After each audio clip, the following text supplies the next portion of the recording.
Hey guys, this is Mohit Kumar Kashyap और आप सभी का वेलकम है गुरुकुल हब यूट्यूब चैनल पर। गाइस, हमने यहाँ पर एक नई सीरीज स्टार्ट की है आप लोगों के लिए 500 मैथ ट्रिक्स। आज है इसका पार्ट 3। 2 पार्ट मैं ऑलरेडी कंप्लीट करा चुका हूँ। जिन स्टूडेंट्स ने अभी तक नहीं देखा है तो वो पार्ट भी जरूर से देख ले, उसके लिए मैंने अलग से प्लेलिस्ट बना दी है। तो बहुत ज्यादा बेनिफिशियल ये कोर्स चल रहा है। पूरे मैथमेटिक्स से 500 जरूरी सवाल ट्रिकी अप्रोच के साथ आपको कराकर चलूंगा, जहां पर आप एक ऐसी टेक्निक के साथ सवाल सॉल्व करेंगे कि 500 सवाल आप 2 घंटे के अंदर सॉल्व कर जाएंगे। इतनी फास्ट आपको टेक्निक यहां पर मैं बताकर चल रहा हूं इस कोर्स के अंदर। साथ ही आपका पूरा सिलेबस 500 क्वेश्चन में पूरा मैथमेटिक्स के सभी जरूरी सवाल मैं यहां पर करा दूंगा।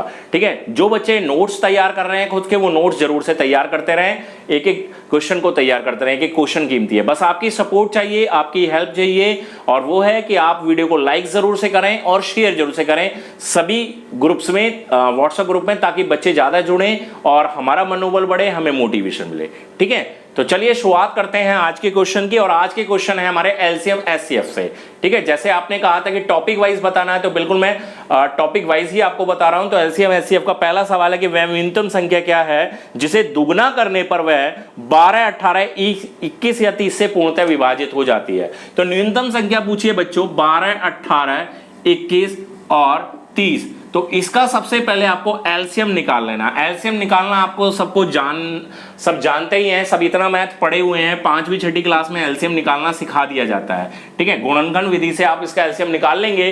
तो एलसीएम निकालने के बाद क्या करना है, अब एलसीएम आपका आ जाएगा यहां पर 1260। ठीक है, यानी कि 1260 बच्चों वो छोटी से छोटी संख्या है जिसे 12, 18, 21 और 30 पूरी तरह से विभाजित कर देता है। तो ये वो छोटी से छोटी संख्या है। तो अब आपको करना क्या है, इसमें बोला है कि किस संख्या को दोगुना किया जाए कि 1260 बन जाए। अब इसका आधा कर दो, सीधा सीधा जो बोला जाता है उसका उल्टा कर देते हैं, यानी कि 630 है हमारा आंसर यहां पर। यानी कि 630 वो संख्या है, 630 वो संख्या है जिसे दुगना करते हैं तो 1260 बनता है। और वो 1260 कौन सी संख्या है जो 12, 18, 21, 30 से पूर्णतः विभाजित हो जाती है। कुछ बच्चे क्या गलती करेंगे, इस 1260 का दुगना कर देंगे, 2520 ऑप्शन में होगा और वहां आंसर लगा देंगे। ऐसी गलती नहीं करनी है।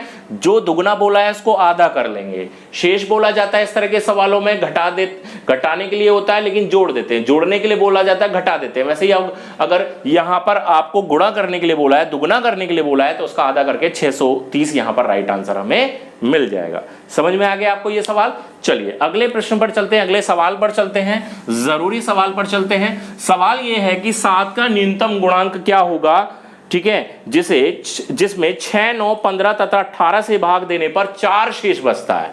ठीक है, कौन कौन सी संख्या है, 6, 9, 15 और 18 से भाग देने पर 4 शेष बचता है। मतलब 7 का मल्टीपल भी हो, इन दोनों से डिवाइड करने पर 4 रिमाइंडर भी बचता हो। ठीक है, इनका एलसीएम निकाल लो। सबसे पहले एलसीएम आ जाएगा जी इसका 90 हो जाएगा। ठीक है भाई, जब आपकी प्रैक्टिस हो जाएगी ना, आप क्वेश्चन को देख के बता दोगे एलसीएम कितना बन रहा है। 6 से कट रहा है, 15 छिक्का 90, 9 से 10 बार में, 15 से 6 बार में, 18 से 5 बार में, तो 90 हो गया। अब 90 में शेष 4 बोला तो 94 बनेगा। 94, बट बच्चों 94 7 का मल्टीपल तो नहीं है, तो कैंसिल कर दो, आंसर ये तो रहेगा नहीं। इस और ऑप्शन दिए गए हैं, हमें 76 दिया गया। 76 इसलिए नहीं होगा कि इससे छोटा बनना है, इससे छोटा तो कोई वैल्यू बनेगा ही नहीं, तो 76 हमारा आंसर इसलिए नहीं होगा। अब 90 का मल्टीपल ढूंढो। 90 का 2 गुना करोगे तो कितना बनेगा, 180। 180 में 4 जोड़ेंगे कितना बनेगा, 184। क्या ये 7 से डिविजिबल है, ये भी नहीं है। फिर अगला आंसर क्या है हमारे पास, एक 364 वाला ऑप्शन बचता है। बिल्कुल, 90 का 4 गुना हो गया, 90 का 4 गुना हो गया, 360 और 4 जोड़ेंगे 364 बनेगा, और जो कि डिविजिबल भी है 7 से डिवाइड हो जाएगा ना, 7 से डिवाइड हो जाएगा 364 हो जाएगा ना, 7 पंजे 35, 7 दूनी 14। ठीक है, तो 364 हमारा आंसर हो गया। यानी कि 364 वो संख्या है जो 6, 9, 15, 18 से जिसमें भाग देते हैं 4 शेष भी बचाता है और 7 का मल्टीपल भी है। तो जब भी आप इस तरह का सवाल करेंगे तो जरूरी नहीं कि एलसीएम में जोड़कर ही आपको आंसर मिल जाए। जल्दबाजी नहीं करनी है कि 94 आ गया और ऑप्शन बी 94 जो यहां पर दिया हुआ है वो लगा देंगे। ये भी चेक करना है कि वो क्या 7 का मल्टीपल बन रहा है या नहीं। इस तरह की गलती परीक्षाओं में ज्यादातर बच्चे कर जाते हैं, है ना, बहुत जल्दबाजी में रहते हैं और गलती कर देते हैं, और गलती का आप समझ रहे हैं ना, एक नंबर ये जाएगा और नेगेटिव मार्किंग है तो वो और चला गया। कितना बड़ा नुकसान हो गया, एक ऐसे सवाल में नुकसान हो गया जो आपको बहुत अच्छी तरीके से आता है। तो बस ध्यान रखना है, उसका मल्टीपल लीजिए, 3 गुना 4 गुना जितना भी करके 4 जोड़कर फिर देख लीजिए कि 7 से डिवाइड इनमें से कौन सी वैल्यू हो रही है, तो वो राइट आंसर आपका रहेगी। ठीक है, अगले प्रश्न पर चलते हैं।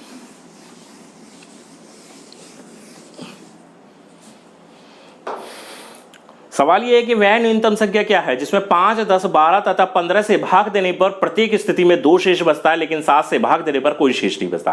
बिल्कुल लास्ट सवाल जैसा ही है ये भी। ठीक है, तो 5, 10 इसीलिए लेकर आया हूं इस सवाल को भी मैं, ताकि ये सवाल आपका अच्छे से पक्का हो जाए। अब इसका एलसीएम कितना हो जाएगा, एलसीएम कितना हो जाएगा इसका, 180 हो सकता है, बिल्कुल हो सकता है जी 180। भाई 5 से भी कैंसिल हो रहा है, 36 बार में, 18 बार में 10 से, और 12 से 15 बार, और 15 से 12 बार में 180। ठीक है, हो रहा है। और अगर इसमें शेष कितना बोला है 2, तो अगर मैं इसमें 2 जोड़ दूं तो 182 बनता है। लेकिन ये चेक कर लीजिए कि 182 7 से डिविजिबल है, 7 से डिविजिबल है क्या 182? तो 7 दूनी 14 और 7 छिंग 42, बिल्कुल कैंसिल हो जाएगा जी, 182 हमारा राइट आंसर हो जाएगा। तो यहां तो हमारा बहुत इजी हो गया, जो वैल्यू आई तुरंत उसमें हमने 2 प्लस कर दिया, राइट आंसर आ गया। लेकिन लास्ट वाले क्वेश्चन में हमने मल्टीपल ढूंढना पड़ा। ठीक है, 94 हमारा आंसर नहीं बना क्योंकि वो 7 का मल्टीपल नहीं बन रहा है, यहां बन रहा है, ये इजी हो गया। ठीक है, समझ में आ गई ना बात, दोनों में फर्क समझ में आ गया। चलिए बहुत अच्छी बात है अगर समझ में आ गया। आगे बढ़ते हैं नेक्स्ट क्वेश्चन पर। और यह सवाल है एचसीएफ का सवाल है, एचसीएफ का सवाल है। सवाल यह है कि वह अधिकतम संख्या ज्ञात करें जिससे 122 तथा 243 में भाग देने पर क्रमशः 2 तथा 3 शेष बचता है। मतलब 122 में भाग देते हैं और 243 में भाग देते हैं तो 2 और 3 शेष बचता है। अब समझिए, देखिए 122 है और 243, देखिए यहां पर बोला है मैक्सिमम वैल्यू, ग्रेटेस्ट नंबर, अधिकतम संख्या। तो जब भी बच्चों अधिकतम संख्या वाली बात आएगी तो इसका मतलब यहां पर इसका एचसीएफ पूछ रहा है। और न्यूनतम संख्या, जैसे कि अभी हमने पिछले 3 सवाल किए, तो वहां पर अगर न्यूनतम संख्या पूछा गया है तो न्यूनतम का मतलब होगा वहां पर आपसे एलसीएम पूछा गया है। ठीक है, ये थोड़ा सा डिफरेंस यहां पर आप समझ के चले। तो एक अधिकतम है, एचसीएफ पूछ रहा है, 2 और 3 शेष बचता है, 2 और 3 शेष बचता है, तो 2 यहां से माइनस कर दीजिए, 120 ये बन जाएगा, 3 यहां से माइनस कर दीजिए, 240 ये बन जाएगा। हमारे पास 2 नए नंबर आए, 120 रहा एक, और एक 240 रहेगा। इन दोनों का एचसीएफ आपको बताना है। एचसीएफ क्या होता है? एचसीएफ वह बड़ी से बड़ी संख्या होती है जो दी गई संख्या को पूरी तरह से विभाजित कर सके, या ये कह सकते हैं कि एचसीएफ वह बड़ी से बड़ी संख्या है जो दी गई संख्या से कॉमन ली जा सके। अब 120 और 240 में क्या कॉमन है? 120 कॉमन है भाई, दोनों को कैंसिल कर रहा है, तो 120 हमारा आंसर आएगा। बड़ी से बड़ी संख्या 120 है जो 120 को भी कैंसिल कर रही है और 240 को भी कैंसिल कर रही है। तो इसका एचसीएफ क्या आ गया? 120, यानी कि अधिकतम संख्या क्या आ गई? 120। 120 से 122 को भाग कीजिए, एक बार में जाएगा, 2 शेष बच जाएगा, बिल्कुल बचेगा। 120 से 243 को भाग कीजिए, 120 दूनी 240, 3 शेष बच जाएगा, बिल्कुल ठीक। तो हमारा आंसर भी चेक हो गया, है ना? समझ में आ गया ना? क्लियर हो गया ना? तो इस तरीके से आपका ये सवाल सॉल्व होगा। कोई भी डाउट हो किसी भी तरीके का, आप बिल्कुल मुझे फ्रेंकली बताएं। ठीक है, कोई भी आपको संदेह है, डाउट है, किसी भी प्रकार की कोई भी समस्या है, बताइए, मैं उस हर समस्या का समाधान आपके लिए करूंगा। ठीक है, कमेंट में मुझे बताकर चलें। और बहुत जल्दी आपके लिए एक व्हाट्सएप नंबर जारी करूंगा जहां पर आपको कोई भी समस्या होती है आप अपने क्वेश्चन मुझसे पूछ सकते हैं। ठीक है, तो वो भी मैं बहुत जल्दी करने वाला हूं आपके लिए जारी।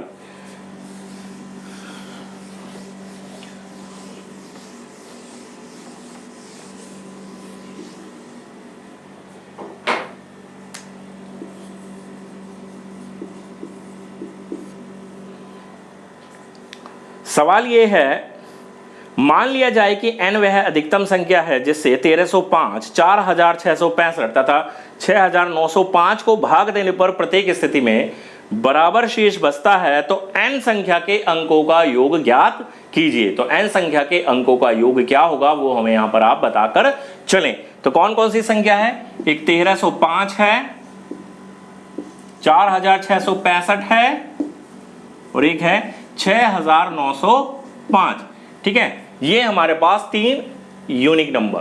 ठीक है, अब समान संख्या शेष बचने की बात कर रहा है तो आप क्या करोगे, इसमें से इसे घटा दो, इसमें से इसे घटा दोगे, कितना आ जाएगा, ये आ जाएगा आपका 0, 6 और 3, 3, तो 3360 तो ये आ जाएगा। और इसमें से आप इसको घटा दो तो ये हो जाएगा 0, 4, 2, 2, 2240 ये आ जाएगा। तो आपके पास दो नए नंबर आ गए, 3360 और 2240 आ गया। तो इनका आपको क्या करना है, एचसीएफ निकालो। 2240 से डिवाइड कर दो बच्चों 3360 को। ठीक है, 1 टाइम जाएगा 2240। ठीक है, एलसीएम एचसीएफ निकालने का तरीका यही तो होता है, इसमें से घटाओगे तो कितना आएगा, 1120। अब जिससे ये आया इसको साइड कर लेंगे और 2240 जिससे भाग किया उसको लिख लेंगे यहां पर। ठीक है, कितनी बार में भाग चला जाएगा, 2 बार में, तो 2240 ये हो गया।